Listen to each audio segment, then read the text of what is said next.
सभी मित्रों को इस सभा में पधारने के लिए बहुत बहुत धन्यवाद, बहुत बहुत स्वागत।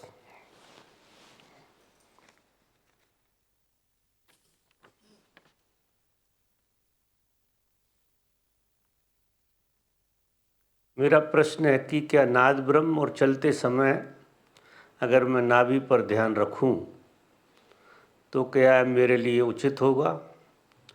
अगर कोई और विधि जो कि नाभि केंद्र से संबंधित है तो मार्गदर्शन करें।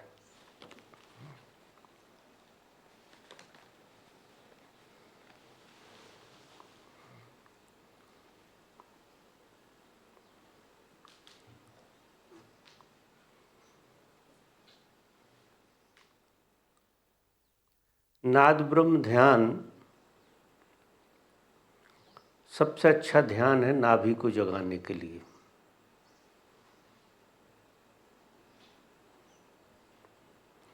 और साधना में आदमी की जो समस्याएं हैं, बाधाएं हैं, वो सब नाभि में फंसी हुई हैं। हमारी नाभि विकृति को पचा के रखती है, ऊपर कम निकलने देती है। सबसे ज़्यादा नाभि में फंसता है भय।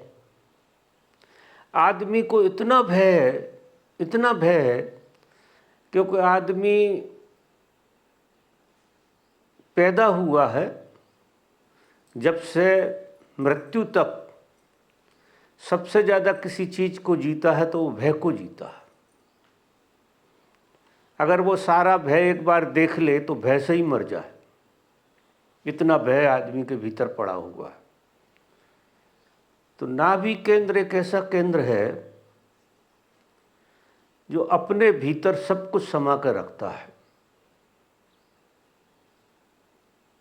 इसलिए साधना में नाभि केंद्र को खोलने का बहुत जोर दिया है।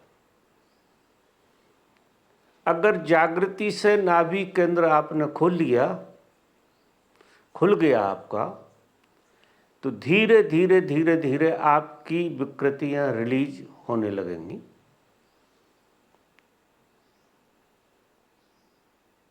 और आपकी ऊर्जा के उठाव में जो बैरियर है वो खत्म हो जाएगा। साधना में लोग बाग साधना करते हैं, ज़्यादा से ज़्यादा वो दूसरे चक्र तक पहुंच पाते। दूसरा चक्र नाभि के बिल्कुल लगा हुआ नीचे है, वो भयकई केंद्र है एक तरह से। और साधक इसको नहीं तोड़ पाते, अधिकतर साधक इसको नहीं तोड़ पाते। मूलाधार से मुक्त हो जाते हैं साधना से, क्योंकि मूलाधार इतना ताकतवर नहीं है जितना दिखाई देता है। वो स्थूल भी बहुत है, पकड़ में भी आता है। बहुत सारे साधु संत मूलाधार से फ्री हो जाते हैं, बहुत सारे साधक भी हो जाते हैं। लेकिन स्वादिष्ठान से फ्री होना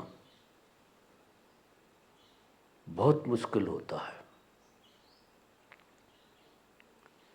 स्वादिष्ठान से फ्री होने के लिए नाभि चक्र का जगना बहुत जरूरी है।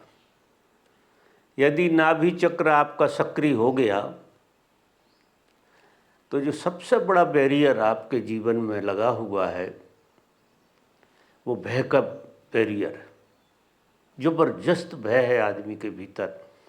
जैसे जैसे नाभि जागेगी वैसे वैसे भय बहुत दिखाई देगा।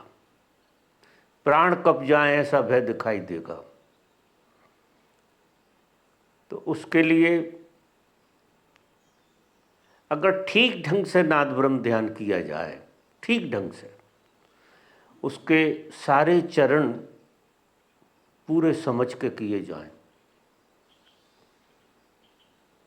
पहला चरण नाद ब्रह्म का जब भी आप गुंजन करते हैं तो गुंजन को बाहर इतना ज़्यादा निकाल देना है कि आपकी नाभि पूरी की पूरी भीतर को जाए, पिचक जाए। जब साधना में साधक बहुत दिनों तक नाद ब्रह्म ध्यान करता है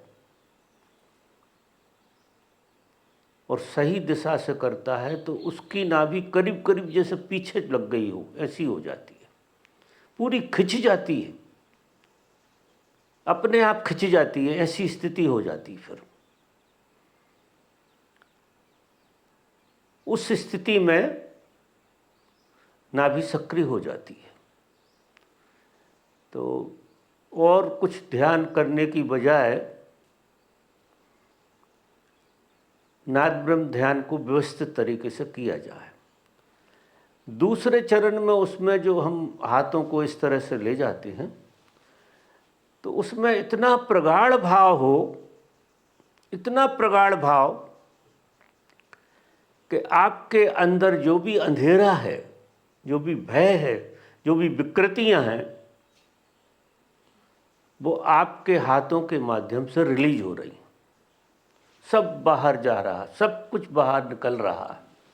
बहुत विधि विधान से अगर ये ध्यान, ऐसे नहीं लोग आते हैं और गुनगुन करके और ऐसे ऐसे हाथ करके चले जाते हैं, उससे बात बनने वाली नहीं। क्योंकि यह है पूरा संवेदना का खेल। पूरा जितना ज़्यादा ठहराव होगा उतने ज़्यादा अच्छे परिणाम आएंगे।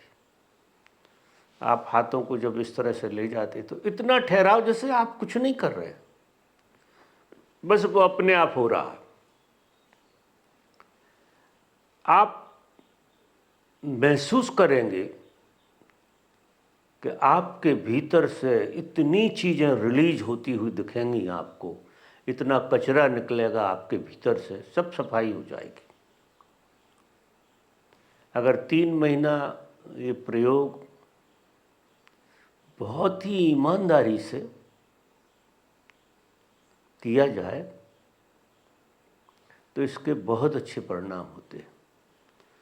तीसरे चरण में हम एनर्जी बाहर से लेते हैं। जो भी शुभ होता है, इस जगत में दोनों चीज़ें हैं, शुभ भी है अशुभ भी है। शुभ हम में टिक नहीं पाता, अशुभ हम में टिक जाता है और वो नाभि के भीतर घुस जाता है। उसमें से, नाभि में से अशुभ को निकालना और शुभ को डालना। तो नाद ब्रह्म ध्यान को जो हम तीसरे चरण में जाएंगे तो ऐसा भाव करेंगे कि इस जगत में जो भी श्रेष्ठ है वो सब आपकी तरफ आ रहा है, सब कुछ आप में समा रहा। तो आप देखेंगे कुछ इतनी अच्छी शुभ्र ऊर्जा आपके भीतर पड़ी हुई है। नाभि का जीवन से बड़ा गहरा संबंध है। जब हम गर्भ में होते हैं तो हमारा जीवन पूरा नाभि आधारित होता है।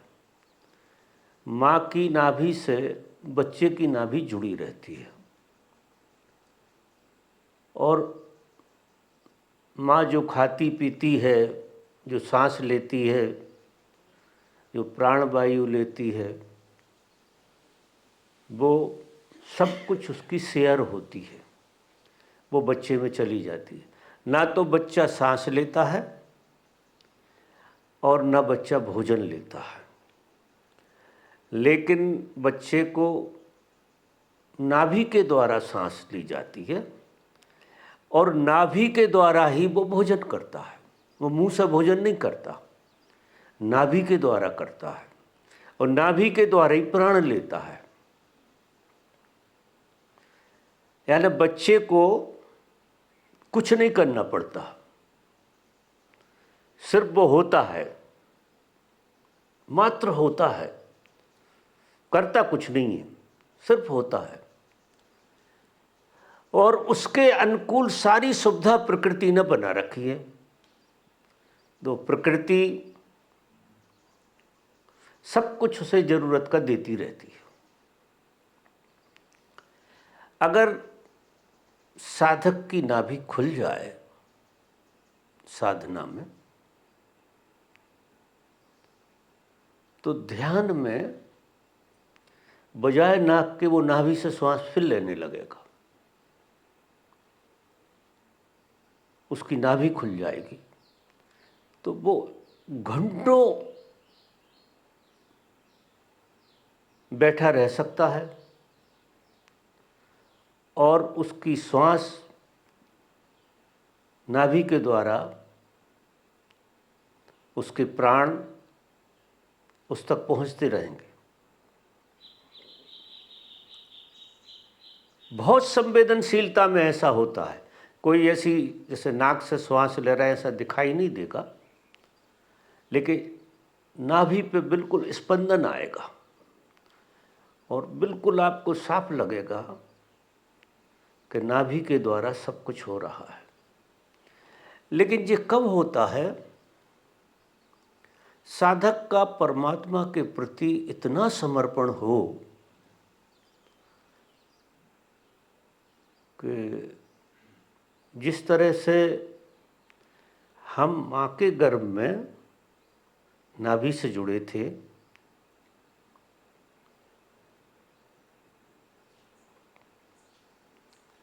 अब हम परमात्मा के गर्भ में हैं। इस वक्त सभी हम परमात्मा के गर्भ में हैं, हमको पता नहीं, क्योंकि हम हमेशा गर्भ में ही रहते। छोटा गर्भ खत्म हो गया है और हम बड़े गर्भ में आ गए। लेकिन अगर जिंदगी बोधपूर्वक नहीं जी जाती है तो हमको इस बात का अनुभव नहीं होता, क्योंकि जब हम खुद करते हुए दिखते हैं तो परमात्मा नहीं दिखता। खुद करने से कर्ता का जन्म होता है। जब आप खुद करते हैं तो आपके अंदर कर्ता आ जाता है। शुरू शुरू में ये क्रिया की जाएगी और बाद में ये क्रिया होने लगेगी। इवन नाद ब्रह्म ध्यान भी शुरू शुरू में करना पड़ता है। जब साधक बहुत दिनों तक इसको करता है तो उसे ऐसा लगता है कि ये ध्यान हो रहा है, कर कोई नहीं रहा, बिल्कुल हो रहा। तो तुम एक तरह से परमात्मा की बांसुरी हो जाते हो। जिस समय तुम गुंजन करते हो उस समय तुम्हें ये प्रतीति होने लगती है कि तुम एक खाली पोंगरी बांसुरी हो और ये सुर परमात्मा के आप पे पड़ रहे हैं। सुर ढालने वाला परमात्मा है। उससे हमें बहुत भरोसा पैदा हो जाता है कि हमें करने का शायद भ्रम है कि हम कुछ करते हैं। हम कुछ करते नहीं हैं, करता तो परमात्मा है। होता तो उसकी वजह से है, करता बुद्धि की वजह से हमको ऐसा लगता है कि हम करते हैं। यही विडंबना है और यही विकृति है। साधक की साधना जब जैसे जैसे पूरी होती है तो इसी बात पे जाकर पूरी होती है। जब तक उसे साधना करनी पड़ती है, जब तक उसे इस बात का भरोसा नहीं होता कि सब चीज़ें परमात्मा के गर्भ में हो रही है। जिस तरह से ठीक माँ के गर्भ में आपको कुछ नहीं करना पड़ता है और सब चीज़ें होती हैं, हाथ पैर भी हिलते हैं, सब कुछ होता है।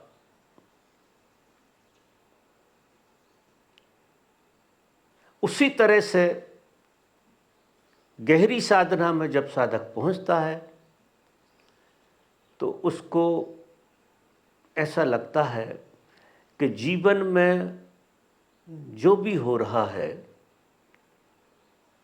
वो परमात्मा की वजह से हो रहा है। परमात्मा ही जीवन को संचालित किए हुए है। अब ये भरोसा इतना प्रगाढ़ अनुभव के साथ आना शुरू हो जाता है। और जब चूंकि परमात्मा से ही हो रहा है तो जो क्रिया होती है वो तो आप से होती है, लेकिन उस क्रिया में सिर्फ क्रिया होती, कर्ता नहीं होता। और क्रिया को आप होते हुए देखते हैं, आप करते नहीं। क्रिया बंद हो जाएगी ऐसा मैं नहीं कह रहा हूं, कर्ता बुद्धि चली जाएगी। क्रिया तो परमात्मा की वजह से सारे विराट अस्तित्व में हो रही है। समय पे सूर्य उग रहा है, समय पे चांद उग रहा है, समय पे सब चीजें हो रही हैं, क्रियाएं तो सब हो रही हैं, लेकिन प्रकृति में कर्ता कहीं नहीं है, क्रिया ही अकेली है। मनुष्य को छोड़ के मनुष्य की क्रिया के साथ कर्ता जुड़ गया, इसी से उसकी खूबसूरती चली गई। मनुष्य होने की, मनुष्य होने की गजब की खूबसूरती है जब क्रिया रह जाए और कर्ता विदा हो जाए। कर्ता विदा जब ही होता है जब हम परमात्मा के गर्भ में, ऐसा हमें अनुभव हो जाता है। उसके लिए कई तरह के ध्यान हैं, कई तरह की विधियां हैं जो हमारी कर्ता बुद्धि को तोड़ती हैं। कर्ता बुद्धि टूटना बहुत अनिवार्य है। और आज का मनुष्य जो है क्रिया कम करता है और करने के बारे में सोचता ज़्यादा है। अगर तुम कर रहे हो क्रिया तो तुम्हें एक क्रिया के प्रति 100 विचार करना पड़ेंगे, बहुत सोचना पड़ेगा कि तुम कर रहे हो। इसके बावजूद भी तुम नहीं कर रहे हो, वो होती तो उसी की वजह से, लेकिन तुम्हें भ्रमणा पैदा हो जाती है कि तुमने किया। फिर अगर समझ ऐसी नहीं बैठ रही है तब साधना की जरूरत पड़ती है। किसी भी तरह की साधना शुरू करेंगे आप, आपकी कर्ता बुद्धि जैसी जैसी साधना गहरी जा रही है, और यही प्रमाण है कि कौन साधक साधना में गहराई में जा रहा है। जो साधक साधना में गहराई में जा रहा है उसकी कर्ता बुद्धि कम होने लगेगी और उसको एक अद्भुत भरोसा आने लगेगा। और जब कर्ता बुद्धि कम होती है और ऐसा एहसास होता है कि समस्त क्रियाएं परमात्मा की वजह से हो रही हैं। ऐसे भी मैं उदाहरण के तौर पे आपसे कहूँ तो सांस एक ऐसी क्रिया है जो आप नहीं कर रहे, हो रही है। ना तो आप ज़रूरत से ज़्यादा सांस ज़्यादा देर तक ले सकते हैं और ना आप सांस को बंद कर सकते हैं। ज़रूरत से ज़्यादा लोगे तो भी तकलीफ हो जाएगी और कम करोगे तो भी तकलीफ हो जाएगी। और जितनी क्रियाएं आपके जीवन में हो रही हैं वो सांस लेने से होती हैं। अगर सांस लेना बंद हो जाए तो सारी क्रियाएं बंद हो जाएंगी। तो फिर तुम क्या कर रहे हो? गहरे से देखो कि सारी क्रियाएं बंद हो जाएंगी। अगर सांस बंद हो जाए तो कोई क्रिया नहीं चलेगी, हार्ट अटैक आ जाएगा। फिर भी आदमी को ये ज्ञान पैदा नहीं होता कि ये जो सांस है ये तो मेरे बावजूद है, मेरे बावजूद चल रही है, इसको मैं तो नहीं लेता। अगर तुम लेते तो गहरी नींद जब तुम्हें आती उसमें भूल जाती, निश्चित भूल जाती और तुम मर जाती। लेकिन तुम गहरी नींद में सो जाते हो, तुम्हें बिल्कुल पता नहीं होता, फिर भी सब क्रियाएं बंद हो जाती हैं, एक क्रिया चलती रहती है। और जो क्रिया चलती रहती है उसी क्रिया से सब कुछ संचालित हो रहा है। ऐसे समझिए कि रात में जब तुम सोते हो तो तुम परमात्मा के गर्भ में होते हो, और जिस तरह से माँ के साथ जुड़ के तुम्हारी पूर्ति होती रहती है, उस तरह से रात में परमात्मा से जुड़ के आपकी पूर्ति होती रहती है। आपको सिर्फ इसका बोध नहीं होता। ध्यान में भी ऐसी ही स्थिति आती है। क्रिया करते करते तुम अक्रिया में चले जाते हो। ध्यान में कोई भी ध्यान क्रिया से अक्रिया की तरफ ले जाता है, और क्रिया जब अक्रिया होती है वह तुम्हें एहसास होता है कि तुम कोई और स्पेस में हो। हर साधक को ये एहसास होता है कि वो कोई और स्पेस में है और सब कुछ उधर हो रहा है, उधर करना कुछ नहीं पड़ रहा, सब कुछ तुम सिर्फ होते हो, करते कुछ नहीं हो। माँ के गर्भ में भी तुम होते थे, करते कुछ नहीं थे। तो ध्यान आपको ठीक उस जगह पर ले जाएगा जहां आप माँ के गर्भ में थे, जहां से आपकी शुरुआत है, वहीं पे ध्यान आपको पहुंचा देगा। कि गहरे ध्यान में बैठोगे, आपको श्वास का भी पता नहीं लगेगा, आपको सीधे प्राण आने लगेंगे। एक स्पंदन रह जाएगा, बहुत बारीक स्पंदन रह जाएगा, और वो स्पंदन प्राणों का है, और उन प्राणों में परमात्मा समाया है। तो वो जरा सा छूता है, उसी से सारी क्रियाएं संचालित रहती हैं शरीर की। न ज़्यादा सांस लेना पड़ती है। विचारों का और श्वास का बड़ा गहरा संबंध है। जितनी ज़्यादा श्वास जो आदमी लेगा उतने ज़्यादा विचारों से भरा होगा, जितनी श्वास कम लेगा उतने विचारों से कम भरा होगा। और श्वास बिल्कुल रुक जाएगी तो विचार भी बिल्कुल रुक जाएंगे। हम सीधे विचारों को रोकना चाहते हैं, सीधे विचार रुकते नहीं हैं, रोक नहीं सकते आप, क्योंकि तीर छूट चुका होता है। विचार का मतलब ये है कि ऊर्जा अपने केंद्र को छोड़ देती है और वो विस्तीर्ण होती है, उससे विचार पैदा होते हैं। और एक बार ऊर्जा छूट गई तो वो अपना काम करती है, विचारों की ऊर्जा। फिर उसकी ऊर्जा ख़त्म हो जाती है और वो लय हो जाते हैं। विचार चले कहाँ जाते हैं, उतनी ऊर्जा होती है जितना धक्का लगता है, और वो एक समय तक रहते हैं और फिर अपने आप में कहाँ लीन हो जाते हैं, वो अस्तित्व में लीन हो जाते हैं। श्वास जब धीमी हो जाती है, बिल्कुल धीमी, करीब करीब करीब करीब श्वास होती ही नहीं है, और ऐसी स्थिति में तुम्हारे विचार भी होते ही नहीं।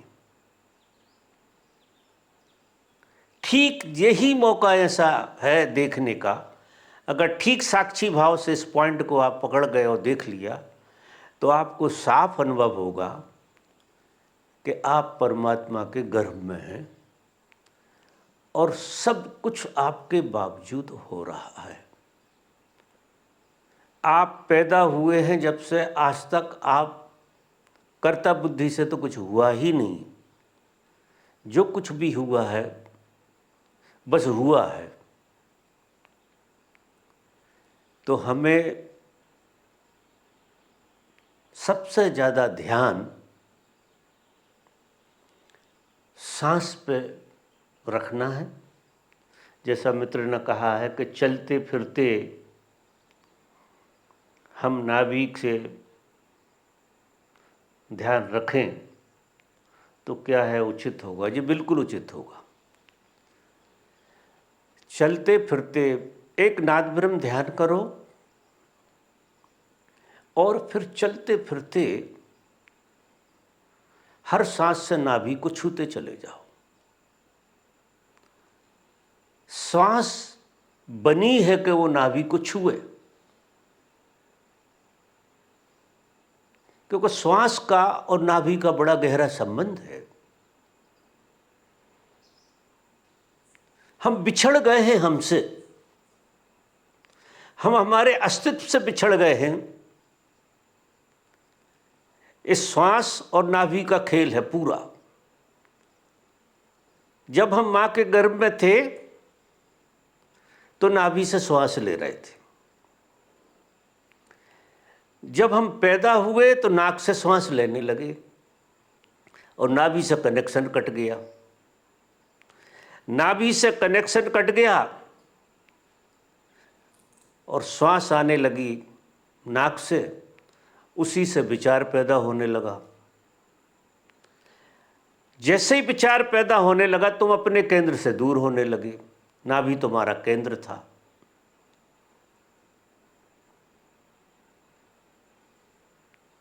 साधक को दोबारा से नाभि से जुड़ना है, और नाभि से जुड़ने में श्वास ही बाधा है, और श्वास के बगैर तुम नाभि से जुड़ नहीं सकती। तो श्वास को और नाभि को लयबद्धता में आने दो। श्वास के साथ नाभि को जोड़ लो। चलते फिरते उठते बैठते आपको अपनी ध्यान की पूरी प्रक्रिया नाभि की तरफ लगानी है। अगर कोई साधक नाभि को जगा ले, इसके बाद तुम परमात्मा की गोद में चले गए। अब बाकी यात्रा अपने आप हो जाएगी। कोई केंद्र को आगे जगाने की जरूरत नहीं है। अगर नाभि केंद्र किसी का जग जाए तो उसने सेंटर को जगा लिया। आज्ञा चक्र को भी जगाने के बाद सारे बुद्ध पुरुष विश्राम नाभि में पाते हैं। आज्ञा चक्र पर विश्राम नहीं है। शरीर के किसी भी चक्र पर विश्राम नहीं है। विश्राम अगर है तो नाभि चक्र पे है। नाभि चक्र खुल जाए, वहां से सही अनाहद पैदा होता है। अनाहद नाद पैदा होता है नाभि चक्र से, और उस अनाहद में आप ऐसे डूबे रहेंगे जैसे आप कहानियों में सुना है कि भगवान विष्णु क्षीर सागर में बहुत आराम से सो रहे हैं, परम विश्राम में। वो प्रतीक है, इसी बात का प्रतीक है कि जिस दिन तुम्हारी नाभि जाग गई उस दिन तुम क्षीर सागर में हो। हम सब बहुत गहरे में परम शांति और परम विश्राम चाहते हैं। कहते हैं परमात्मा ये और वो बात है, लेकिन गहरे में परम शांति, खोज हमारी गहरे में शांति की है। हाँ, ये अलग बात है कि शांति के बगैर परमात्मा का अनुभव नहीं होता, और परमात्मा का अनुभव हो जाए तो शांति आ जाती है, परम विश्राम, अनहद में विश्राम। आप विश्राम की अवस्था में चले जाते हैं। बड़ा सरल ध्यान है ये नाद ब्रह्म। ये कुंजी है जो हमारे सदगुरु ने हमारे लिए रेवड़ी की तरह बांटी है, फ्री में। साधना करा करा के अगर ये बांटी गई होती तो हम इनकी इज्जत थोड़ी ज़्यादा करते, लेकिन आपको पहले दिन ही बता दिया कि तुम ये प्रयोग कर सकते हो, तुम्हारी संभावना है, क्यों और लंबे चौड़े खेल को खेलते हो। तुम ना भी कोई जगाओ और ना भी आपकी जाग गई तो आप परमात्मा के गर्भ में पहुंच गए और आपको विश्राम मिलेगा। तो जीवन पूरा का पूरा श्वास और नाभि केंद्रित हो जाए तो आपके लिए और किसी विधि की जरूरत नहीं पड़ेगी। ये विधि आपको कोई और लोक में ले जाएगी।